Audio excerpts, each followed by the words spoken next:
What's up, guys? Brian here with KME Tech Support. Going to do another quick video on the Precision Control Plus sharpener. This one's going to be how to use and set up your stone thickness compensator. It's very easy. When we're dealing with stones of different thickness, we need to adjust the angle each time we switch stones. When it comes to our stones, the Gold Series Diamond stones, the lapping film blanks, and our strops are all 3/16 inch thickness, so there's no need to compensate angle. But when you're dealing with our ceramic stones or Arkansas stones, they can vary in thickness. Aftermarket stones and strops can vary in thickness. So let me get you zoomed in here a bit. All right.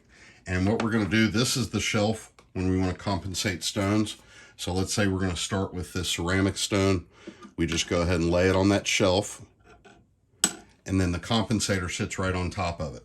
We release the stop collar and set it right there, tighten it up, and that's where we're going to use to compensate the rest of the time. So at this point, you can take the stone out, you can even take the compensator out, you can go ahead and do your sharpening. When you're ready to switch stones, you put the compensator back in.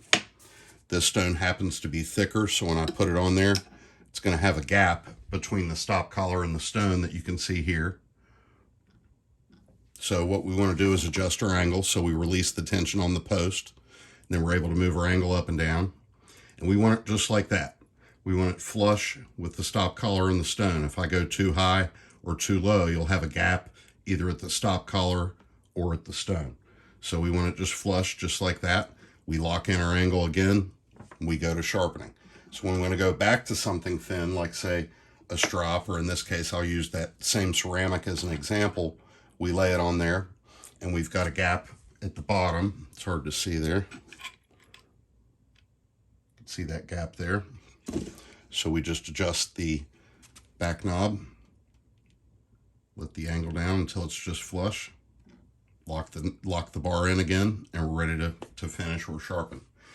All right, I hope that helps, folks. Give me a shout if you have any questions. Have a good one.